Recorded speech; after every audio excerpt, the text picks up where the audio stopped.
You know, right? Before who says yes, at least tell us her cute names. Don't tell me you ain't got no ideas. What are you, crazy?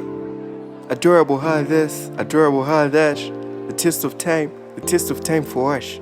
For fun, right? Why not shut up if you got nothing else to write about? I bet you can't even tell whether she's black or white. Out here, out of your mind, pretending you know what you're talking about. Busy playing games, our minds your PS, playground, huh?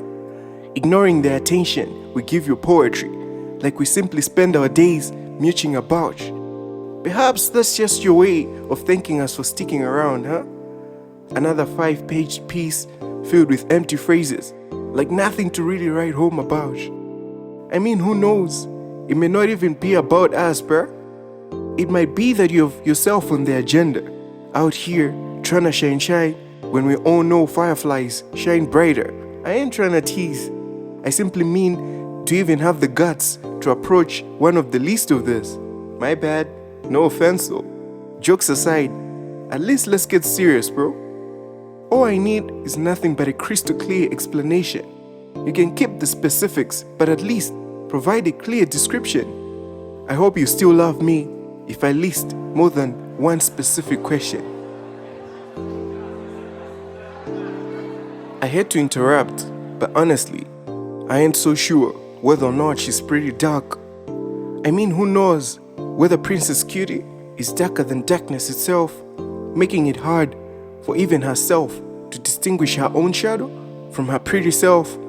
A perfect illustration of the warm heart's priceless unique beauty, perfectly placed in this pretty part of the world by the Almighty. I mean, I'm so sure whether or not she's lighter than light itself, with her eyes shining brighter than brightness itself, making you look as if you're always against the warm heart's development, busy importing literally everything after being encouraged to buy Malawian. I doubt anyone would even believe if her ID claimed she was Malawian. What if though she ain't a pianist, she's buddies with the seemingly perfect white-dressed key D in our midst? I mean, what if, just like the white key D, she hangs out with the black-dressed, sharp and flat keys, the D's in our midst? I mean, if she only had one black key next to her, sharp F, I would at least cut her some slack. Yet if she can't move half a step, how do you expect her to move 3 halves and walk away? Maybe she ain't so flexible. As a life student, she gotta learn to adjust though. But if she can't move to F, then failure is inevitable. Get me right, I've never been, neither do I expect her to be perfect, having it all figured out. But what if she's a perfectionist, talking down to whoever doesn't have it all figured out? What if it turns out her friends make her act as if she were perfect, thinking they got it all figured out, looking down on everyone who makes slight mistakes in their presence, laughing they don't have it all figured out?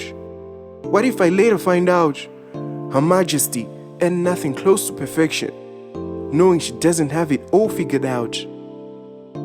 Hitching my wagon to a star, I at times wonder whether I'm everything but down to earth.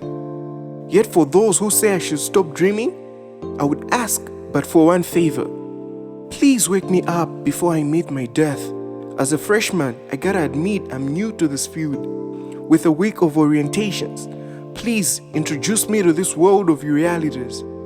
I don't mind being your student, as long as you promise you always honor my views when I get my degree in 5 years. But what if what I'm perceiving is more real than your reality? Then you might as well come and take a nap. I hope you're all ears. Bishop Jakes says I don't have to know everything, convincing me my faith functions best when I don't know a thing. I just don't know, bruh. Nah, not a thing. He tells me life is a mystery. That's exactly why I need to believe, even though my wide open eyes can't see anything. If certainty replaced the mystery, and evening in the evening, everything was as clear as day, then I wouldn't have to believe a thing. An old man once told young Inky he could neither speed up nor slow down a river. At a certain point, you couldn't afford being faithless. I know each time I intentionally spill my ink on 4 to 5 pages, you're quick to draw conclusions, calling my blurred pictures a mess. I guess this time around, you won't mind slowing down though. Back to your artistic basics. Sketches have never been the main thing, nevertheless. I know my lines ain't got no substance, but trust me, the substance of things hoped for is all I got. This I gotta confess. A virgin who bear a son is all they knew. Not even Joseph's wife thought Mary would be the virgin's name. Make sense? I just ain't so sure whether or not I've answered any of your questions though. Told you, I just don't know, bruh.